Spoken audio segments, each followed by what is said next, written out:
සුඛී දීගයි. Vision mission එම්. Vision කියන්නේ දැක්ම, mission කියන්නේ මෙහෙවර, එම් කියන්නේ අරමුණ. විෂන් මිෂන් එම් දැක්ම, මෙහෙවර, අරමුණ. කියන්නේ එකක්ද තුනක්. මේක තුනක්. මගේ කියවා ගැනීම අනුව දැක්ම කියන්නේ මෙහෙවර කියන්නේ අරමුණ කියන්නේ තුනක්. නමුත් මේ දැක්ම මෙහෙවර අරමුණ කියන්නේ සංවිධානයේ හෝ පුද්ගලයෙකුගේ අනාගත අභිප්‍රායන් සඳහා ගමන් කරන උපාය මාර්ගික දිශා නැති කිරීමක්. strategical directions කියලා. ස්ට්‍රැටජික් කියන්නේ උපාය මාර්ගික කියන එක.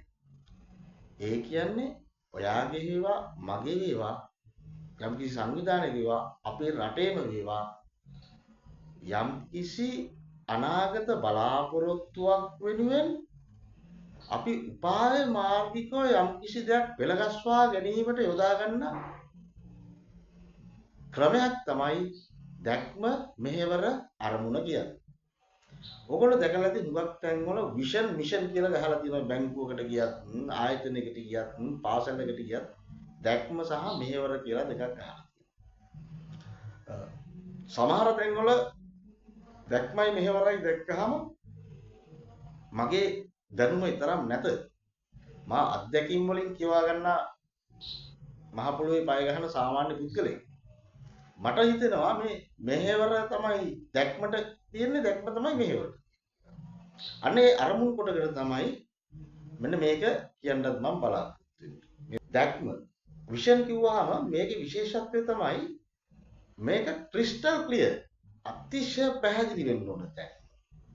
ඒ වගේම ස්ට්‍රෝං ශක්තිමත් වෙන්න ඕන. මොන බාධකාවක් මේ දැක්ම තාලෙකට. දැක්මේ විශේෂම ලක්ෂණය දැක්මට කාල රාමුවක් කොහෙවත් මැනීමක් නැහැ. ඒක අනාගත සිහිනයක් වගේ. කවදා හෝ දවසක ඒ දේ අත්පත් කරගත්තාම ඇචීව් කරගත්තාම තමයි මේ දැක්ම අවසන් වෙන්නේ. ඊට යටින් තියෙනවා මෙහෙවර. මෙහෙවර කියන්නේ මොකක්ද? යම් කිසි ක්‍රියාවක් කාර්යයක් මේ දැක්ම ළඟා කර ගැනීමට කරන දෙයක්. මේ මෙහෙවර කිරීම තුළින් තමයි දැක්මට අපි ළඟා වෙන්නේ. මගේ විශ්වාසය නම් යම් කිසි දැක්මකට යනකොට මෙහෙවරවල් එකක් නෙමෙයි කීපයක් තිබිය හැකියි. ඊටත් අන්තිම එක අරමුණ. අරමුණේ විශේෂත්වය තමයි අරමුණ මැනිය හැකියි. ඒවට සීමාවන් තිබිය හැකියි. කාල සීමාවන්. එතකොට උපාය මාර්ගික සැලසුමක් මේ වගේ ක්‍රියාත්මක කරනකොට උපාය මාර්ගිකව යම්කිසි කණ්ඩායම් කොටස් යොදවලා මේ එකින් එක අරමුණු අපිට අත්පත් කරගන්න ගෝල් එකක් ඇචීව් කරගන්න පුළුවන්. මේ අරමුණු ළඟා කර ගැනීමෙන් මෙහෙවර ළඟා වීමත් මෙහෙවර ළඟා කර ගැනීමෙන් දැක්ම සාක්ෂාත් කර ගැනීමත් ගන්න තමයි මේ දැක්ම මෙහෙවර අරමුණ කියලා කියන්නේ. ඒ කියන්නේ අරමුණු ළඟා කර ගැනීම තුලින් මෙහෙවරට ළඟා වීමත් මෙහෙවරවන් හරියට ක්‍රියාත්මක කිරීම තුලින් දැක්මට ළඟා වීමත්. දැක්මක් තියෙන්න පුළුවන් එකයි. පුද්ගලයෙකුට හෝ වේවා සංවිධානයකට වේවා.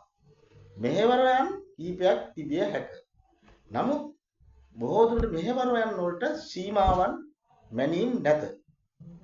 මේ දේ ළඟා කර ගැනීම තුලින් අපි මේ දේ ළඟා කරගෙන යනවා දැක්මට. අරමුණ මැනිය හැක අනේක විද සීමාවන් අපිට කාල සීමාවන් දැක්විය හැකියි.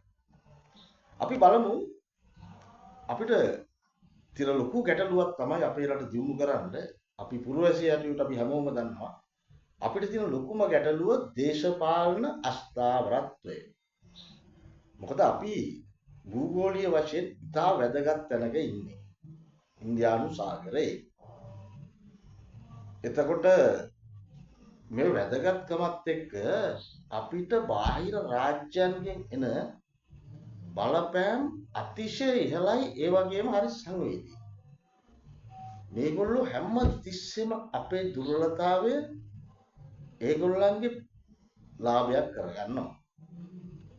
අපේ දේශපාලනික දුර්වලතාවයන් අපේ ආරක්ෂක දුර්වලතාවයන්, අපේ ආර්ථිකමය දුර්වලතාවයන්, අපගේ සමාජීය දුර්වලතාවයන්. මේ සමාජීය දුර්වලතාවයන් කියන්නේ සාමාන්‍යයෙන් අපේ ಜಾති ભેදය හරි ලේසියෙන් අවසන්න්න පුළුවන්. ආගම් ભેදය හරි ලේසියෙන් අවසන්න්න පුළුවන් කියලා තමයි විදේශිකයන් විශ්වාස කරන්නේ. මෙන්න මේ නිසා අපි බලමු අපේ රටේ දේශපාලන අස්ථාවරත්වයට මේ දැක්ම බලපෑවද කියන එක. මා දන්නා තොරතුරු ඔබට ඉදිරිපත් කරනවා. ඒ තීරණය කළ යුත්තේ ඔබයි. උදාහරණයකට බලන්න හැම වෙලාවෙම අපේ රටේ විධායක ජනාධිපතිවරයෙක් පත්වීම ඉතා ඒ කියන්නේ කල්මිනේටින් හැරුම් ලක්ෂයක් හැටියට තමයි ඒ කියන්නේ පවතින දේශපාලන ක්‍රමවේදය හැමතිස්සෙම ජනතාවට පිළිගන්නේයි බලපෑම් කරන්නේ. ඒතර අපි බලමු මෛත්‍රීපාල සිරිසේන මහත්මයා විධායක ජනාධිපති වෙන්න එන මැතිවරණ ව්‍යාපාරයේදී එයාගේ දැක්ම වෙන්නේ රනිල් වික්‍රමසිංහ මහත්තයත් එක්ක මොකද්ද? good governance යහපාලනය. ඒ කියන්නේ ඒගොල්ලෝ ජනතාවගේ දැන් රටක දැක්ම තියෙන්න ඕනේ ජනතාවගේ දැක්මනේ. එතකොට ඒවකට කිව්වා මේ ජනතාවට අවශ්‍ය මොකද්ද? යහපාලනය. එතෙක් තිබූ පාලනය අයහපත්. ඊට පස්සේ මොකද්ද? මෛත්‍රීපාල සිරිසේන මහත්තයන් පස්සේ විධායක ජනාධිපති ධූරයටපත් වෙච්ච ගෝඨාභය රාජපක්ෂ මහත්තයාගේ මොකද්ද දැක්කම? සෞභාග්‍යයේ දැක්ම. එයා කිව්වේ ජනතාවට අවශ්‍ය වෙන්නේ සෞභාග්‍යමත් දේශයක් කියලා. ඊට පස්සේ ඔය අරගලය නැමැති කැරලිකාරීත්වයක් ඇති වෙනවා විදේශයන්ගේ බලපෑමත් එක්ක.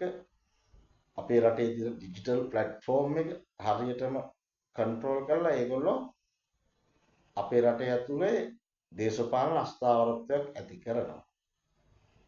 ඊට පස්සේ ජනතාවගේ මේ අප්‍රසාදයට එක්ක පවතින සියලු දේශපාලන තන්ත්‍රයන් කෙරෙහි වර්තමානයේ පවතින රජය එනවා සෞභාග්‍ය මොකද්ද පොහොසත් රටක් ලස්සන හෙටක්. මට මතකයි. මට වැරදුනොත් තමයි මම හැමතිස්සෙම කියන්නේ මට කමෙන්ට්ස් කරන්න. මට හොඳ අවශ්‍ය නැහැ. මගේ වැරද්දක් තියෙනවා මට දැනගන්න දෙයක් තියෙනවා ආචාර්ය ශ්‍රේණි සුචුව මා විවේචනය කරන්න. එයයි මා බලාපොරොත්තු වෙන්නේ. එතකොට පවතින රාජ්‍යනවා පොහොසත් රටක් ලස්සන හෙටක්. එතකොට මට අපි ගියපු ඉතිහාසයවත් ආපු නැති හෙට දවසේවත් ඕනොල්රෙඩි ජීවත් වෙන්න අවශ්‍ය නැහැ. මම දකින්නේ මේ ලෝකේ මම දැකලා නැහැ 100%ක් නිවැරදි කෙනෙක්වත් 100%ක් වැරදි කෙනෙක්වත් 100%ක් හොඳ කෙනෙක්වත් 100%ක් නරක කෙනෙක්වත් 100%ක් දක්ෂ කෙනෙක්වත් 100%ක් අදක්ෂ කෙනෙක්වත් අපි හැමෝම සාමාන්‍ය මිනිස්සු. එතකොට හැබැයි මම මේ පොහොසත් රටක් ලස්සන හෙටක් කියන එක දකින්නේ මෙහෙවරක් හැටියට. මිෂන් එක තමයි මෙහෙවර තමයි පොහොසත් රටක් තුලින් ලස්සන හෙටක්. දැක්ම යුත්තේ ලස්සන හෙටක්. මම දකි. මා වැරදි විය හැක. නමුත් මා ආචාර ශෛලියවත් ඉතා නිහතමානීවත් ප්‍රකාශ කරනුයේ මගේ මතයයි. ඒ ප්‍රකාශ කිරීම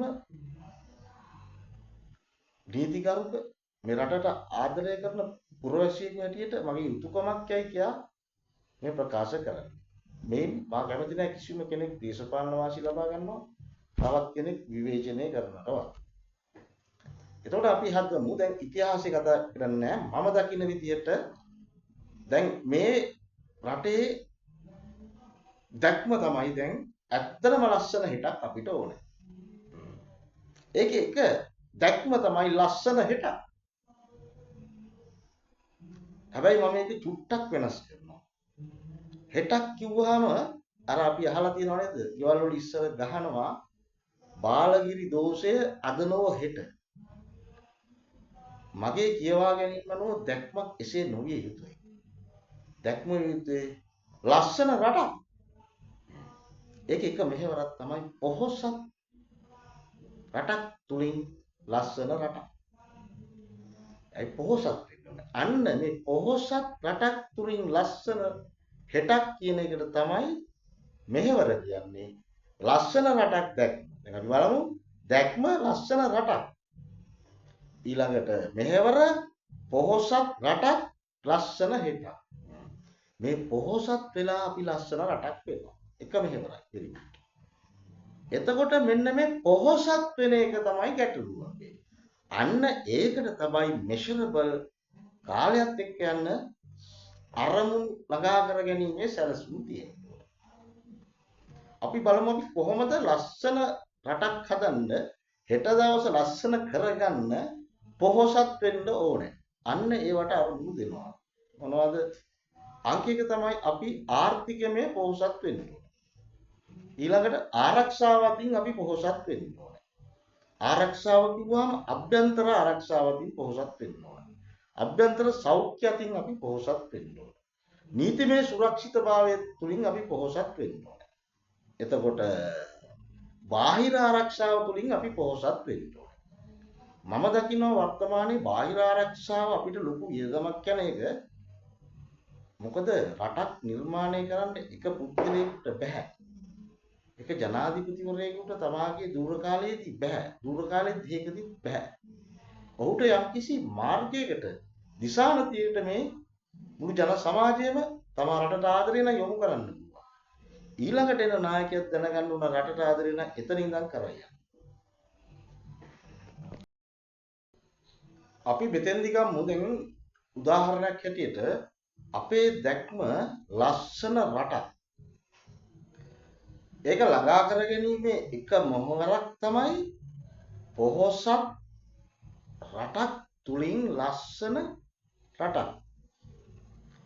එතකොට මේ පොහොසත් බව ලබා ගන්න අපි දැන් මේකේ මෙහෙවර එකයිනේ තියෙන්නේ. දැන් මේකට අනුගත වෙන විදිහට අරමුණු හදා ගන්න ඕනේ. දැන් ලස්සන රටක් හදන්න නම් අපි පොහොසත් වෙන්න ඕනේ කොයි පැත්තෙන්ද? අංක එක තමයි අපි ආර්ථිකමය වශයෙන් පොහොසත් වෙන්න ඕනේ. ගෝලීය ආර්ථිකයත් එක්ක. සහ අභ්‍යන්තර ආර්ථිකයත් එක්ක. ඊළඟට ආරක්ෂාවදී.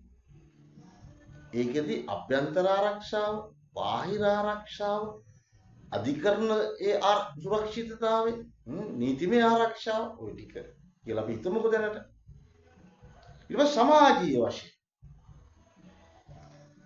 සෞඛ්‍ය ආරක්ෂාව ඕනේ. දැන් අදිශ්‍යයක් වුණාම බබා හම්බෙන්න ඉන්න අම්මා කෙනෙකුට ඉක්මනින් රෝහලට ළඟා වෙන්න තරම් අපිට පහසුකම් නැත්තම් අන්න එතන අපිට පොහොසත් කියන්න බෑ සෞඛ්‍ය පැත්ත. ඊළඟට අධ්‍යාපනය. මොකද ලෝකේ දකින්න අපේ අනාගත પરම්පරාවට අපිට දෙන්න පුළුවන් හොඳම දායාදය තමයි අධ්‍යාපනය. ඒ රටක ආරක්ෂාවට අධ්‍යාපනය මම දකින්නේ අතිශය වැදගත්. ওই විදිහට ගත්තාම මෙන්න මේ අරමුණු වලදී අපි කිව්වොත් ආර්ථිකමය වශයෙන් පොහොසත් වෙන්න නම් ඊට ඉස්සෙල්ලා අර සේරම විශ්ලේෂණය කරලා පුරෝකතනය කරලා තිබිය යුතුයි. අපි හිතමු අපි යනවා අරමුණ බාහිර ආරක්ෂාව. බාහිර වෙන ආරක්ෂාව අපි මෙන්න මේ ප්‍රමාණයකට සහතික කරගන්න ඕනේ අවුරුද්දක් ඇතුළත. අපි අර ලස්සන රට අවුරුදු 5කින් නම් ඉන්නේ බාහිර ආරක්ෂාව අපිට අවුරුද්දක් ඇතුළත ඕනේ. අනේක නැතිනම් තමයි අපි හැමදාම ඔය මත්ද්‍රව්‍ය වටලන්නේ මුදි. බීඩි කොළ එනවා මුදි. දැන් අපි බලපුවාම අපේ රටට එන බාහිර ආරක්ෂිත බලපෑම් වෙන්නේ ලංකාවේ ගුවන් තොටුපළවල් දෙකෙන්, වරායවල් දෙකෙන්, අන්තර්ජාතික වරායවල් දෙකෙන්, ගුවන් තොටුපළවල් දෙකෙන් සහ දීවර වරායන් ඇතුළු සමගම මෙය දූපතක් වීම නිසා වෙරළේ. මම දකින්නේ මේ වෙනකොට අපිට කොහොමත් මේ ලෝකේ බල තුලනයත් එක්ක දැම ඇමරිකා එක්සත් ජනපදයට විරුද්ධව රුසියාවත් චීනයත් ඉන්දියාවත් එකට පෙළ ගැහෙද්දී ඉන්දියාව ඒගොල්ලන්ගේ ජොබ් එක හරියටම කරනවා මගේ හිතේ රුසියාවේ ආශිර්වාදයෙන් මත චීනය මේ සමග මුකුත් උරණ වෙන්නේ නැහැ මට පේන විදියට ඒගොල්ලෝ මහා සාගර කියන ඒගොල්ලන්ගේ මෙහෙවර හරහා මේගොල්ලෝ දැනට ඒගොල්ලන්ගේ නාවික බලය තහවුරු කරලා තියෙනවා ඉන්දියන් සාගරයේ අපේ රටත් ඇතුළත්. නමුත් මම දකින්නේ අපි ස්වාධීන රටක්. අපිට කරන්න පුළුවන් දේ තමයි අපේ කෝස්ටල් ගාඩ් එක වෙරළ ආරක්ෂණය.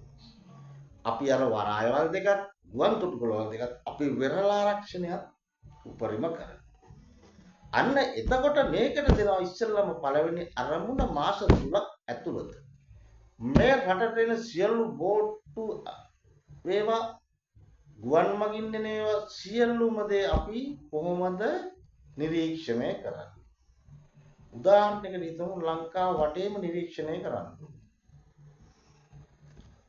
එතකොට මේ කිලෝමීටර් 7000කට 8000කටත් අධික වෙරළ තීරයක අපි මේක නිරීක්ෂණය කරනකොට මම දකින්නේ අපේ ලංකාව දූපතක් නම් මේක වටේ නිරීක්ෂණය කරන්න අපිට ක්‍රම ගොඩක් යොදා ගන්න පුළුවන්.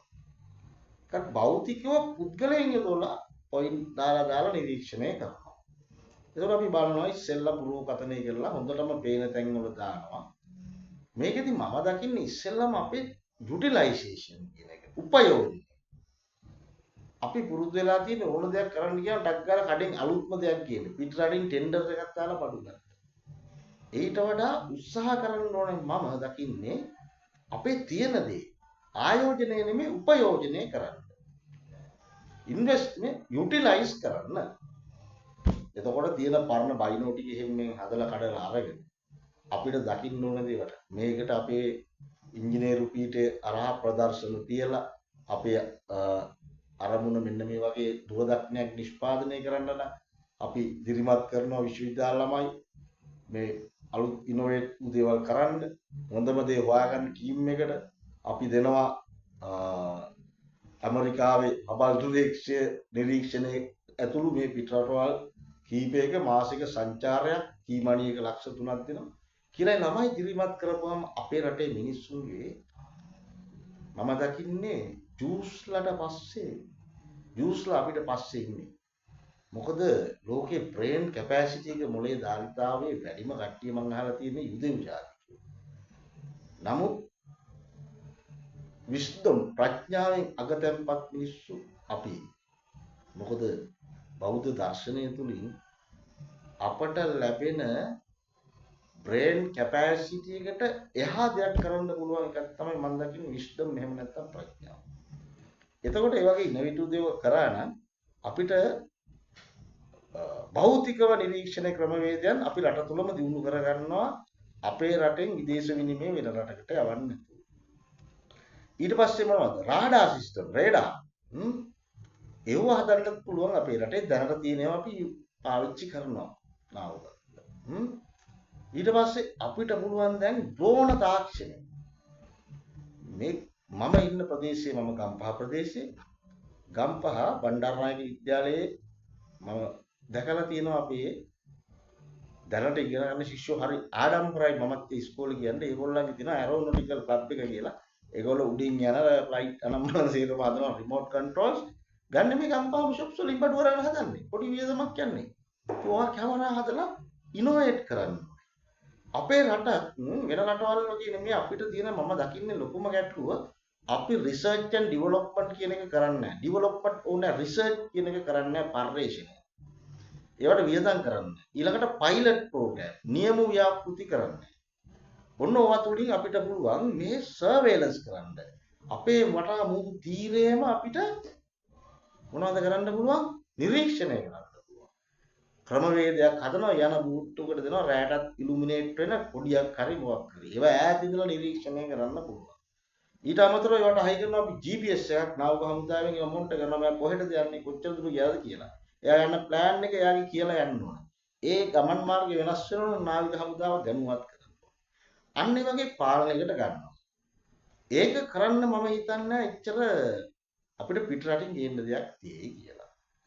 ඊට පස්සේ අපි භෞතිකව මොනවා හරි ගැටලුවක් ආවොත් අපිට වෙඩි තියාගෙන ආවොත් ඩිෆෙන්සිව් සිස්ටම් එක.